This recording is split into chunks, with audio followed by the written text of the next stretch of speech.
ಕೋಗಿಲು ಬಡಾವಣೆಗೆ ಹೊಸ ಮನೆ ವಿತರಣೆ ಎನ್ಐಎ ತನಿಖೆಗೆ ಆಗ್ರಹಿಸಿದ ಬಿಜೆಪಿ ಅಕ್ರಮ ಬಾಂಗ್ಲಾ ವಲಸಿಗರು ಬಂದಿರಬಹುದು ಎನ್ಐಎ ತನಿಖೆ ಆಗಲೇಬೇಕು ತನಿಖೆ ಆಗುವವರೆಗೂ ಕೂಡ ಮನೆ ಹಂಚಿಕೆ ಆಗಬಾರದು ಕೋಗಿಲು ಬಡಾವಣೆ ಭೇಟಿ ಬಳಿಕ ಬಿಜೆಪಿ ಸ್ಪಷ್ಟನೆಯನ್ನು ನೀಡಿದೆ ಎನ್ಐಎ ತನಿಖೆಗೆ ಆಗ್ರಹಿಸಿ ಬಿಜೆಪಿ ಪಟ್ಟು ಹಿಡಿದಿದೆ ಇನ್ನು ಕೋಗಿಲು ಬಡಾವಣೆಯಲ್ಲಿ ಕಾಂಗ್ರೆಸ್ ಸರ್ಕಾರದ ಅಧಿಕಾರದ ಅವಧಿಯಲ್ಲಿ ಅಕ್ರಮವಾಗಿ ನೆಲೆಸಿದ್ದಾರೆ ಅನ್ನೋ ಕಾರಣಕ್ಕೋಸ್ಕರ ಸರ್ಕಾರದ ಭೂಮಿಯನ್ನ ವಶಪಡಿಸಿಕೊಂಡು ಅಲ್ಲ ಅಕ್ರಮವಾಗಿ ಮನೆ ಕಟ್ಕೊಂಡು ಜೀವನ ಮಾಡ್ತಿದ್ದಾರೆ ಅಂಥೇಳಿ ಆ ಮನೆಯನ್ನು ನೆಲಸಮ ಮಾಡುವುದರ ಮುಖೇನ ಅವರು ಸರ್ಕಾರ ಈ ತರಹದ್ದೊಂದು ನಿರ್ಧಾರ ಮಾಡ್ತು.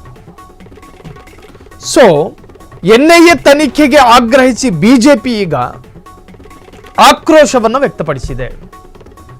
ಅಲ್ಲಿ ಅಕ್ರಮವಾಗಿ ನೆಲೆಸಿರುವಂತಹ ಅಷ್ಟೂ ಜನ ಬೇರೆ ದೇಶದಿಂದ ಬಂದಿರಬಹುದು, ಎಲ್ಲ ತರಹದಲ್ಲೂ ಕೂಡ ಅದನ್ನು ಸಂಶಯಿಸಿ ಅದಕ್ಕೆ ಎನ್ಐಎ ತನಿಖಾ ತಂಡವನ್ನು ಕರೆಸಿ ನೀವು ತನಿಖೆ ಮಾಡಬೇಕು, ಇಲ್ಲದಿದ್ದರೆ ನಾವು ಮನೆ ನೀವು ವಿತರಣೆ ಮಾಡೋದಕ್ಕೂ ಬಿಡೋದಿಲ್ಲ ಹೀಗಂತ ಬಿಜೆಪಿಗರು ಪಟ್ಟು ಹಿಡಿದಿದ್ದಾರೆ. ಒಟ್ಟಾರೆ ಬಿಜೆಡ್ ಜಮೀರ್ ಅಹ್ಮದ್ ಖಾನ್ ವಸತಿ ಮತ್ತು ವಕ್ಫ್ ಸಚಿವರಾಗಿದ್ದವರು ಮನೆ ವಿತರಣೆ ಮಾಡೋದಕ್ಕೂ ಕೂಡ ಈಗಾಗಲೇ ಸಾಕಷ್ಟು ಯೋಜನೆಗಳನ್ನು ಕೂಡ ರೂಪಿಸಿದ್ದಾರೆ. ಇದರ ನಡುವೆ ಈ ತರಹದ್ದೊಂದು ಎನ್ಐಎಗೆ ಪಟ್ಟು ಹಿಡಿದಿರುವಂತಹ ಬಿಜೆಪಿ ನಿಜಕ್ಕೂ ಕೂಡ ಒಂದಷ್ಟು ಸವಾಲುಗಳನ್ನು ತಂದೊಡ್ಡಿದೆ ಸರ್ಕಾರಕ್ಕೆ. ಇನ್ನು ಆಡಳಿತಾರೂಢ ಕಾಂಗ್ರೆಸ್ ಪಕ್ಷಕ್ಕೂ ಕೂಡ ಇದು ಅತಿ ದೊಡ್ಡ ಸವಾಲಿನ ಪ್ರಶ್ನೆಯಾಗಿ ಉಳಿದುಕೊಂಡಿರುವಂತಹದ್ದು.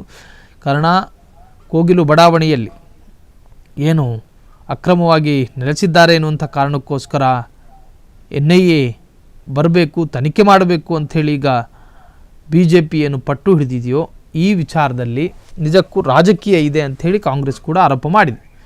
ಒಟ್ಟಾರೆ ಯಲಹಂಕ ಸಮೀಪದ ಕೋಗಿಲು ಬಡಾವಣೆಯಲ್ಲಿ ಅಕ್ರಮ ಮನೆಗಳ ತೆರವು ಹಿನ್ನೆಲೆಯಲ್ಲಿ ಅರ್ಹ ಸಂತ್ರಸ್ತರಿಗೆ 2026 ಜನವರಿ 2ನೇ ತಾರೀಕಿಗೆ ಮನೆ ವಿತರಣೆ ಮಾಡಲಾಗುವುದು ಎಂದು ವಸತಿ ಸಚಿವ ಬಿಜೆಡ್ ಜಮೀರ್ ಅಹ್ಮದ್ ಖಾನ್ ಅವರು ಸ್ಪಷ್ಟಪಡಿಸಿದರು.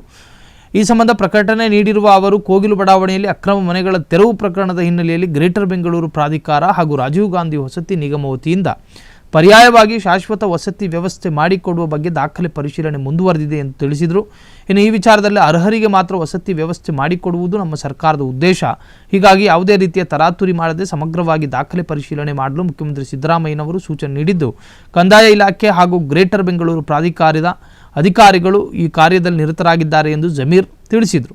ಇನ್ನು ಸಂತ್ರಸ್ತರ ದಾಖಲೆ ಪರಿಶೀಲನೆ ಕಾರ್ಯದ ಹಿನ್ನೆಲೆಯಲ್ಲಿ 2026 ಜನವರಿ 1ರಂದು ಉದ್ದೇಶಿಸಲಾಗಿದ್ದ ಮನೆಗಳ ವಿತರಣೆಯನ್ನು ಜನವರಿ 2ಕ್ಕೆ ಮುಂದೂಡಿಕೆ ಮಾಡಲಾಗಿದೆ. ಕೋಗಿಲು ಬಡಾವಣೆಯಲ್ಲಿ ನೆಲೆಸಿದ್ದ ಕನ್ನಡಿಗರಿಗೆ ಮಾತ್ರವೇ ವಸತಿ ಸೌಲಭ್ಯ ಕಲ್ಪಿಸಲಾಗುವುದು ಎಂದು ಜಮೀರ್ ಅಹ್ಮದ್ ಖಾನ್ ಕೂಡ ತಿಳಿಸಿದ್ದಾರೆ. ಈಗಾಗಲೇ ಬಿಜೆಪಿಯವರು ಕೂಡ ಎನ್ಐಎ ತನಿಖೆ ಆಗಬೇಕು, ತನಿಖೆ ನಡೆದ ನಂತರವೇ ಮನೆಯನ್ನು ವಿತರಿಸಬೇಕು ಅಂತ ಹೇಳಿ ಪಟ್ಟು ಹಿಡಿದಿದ್ದಾರೆ.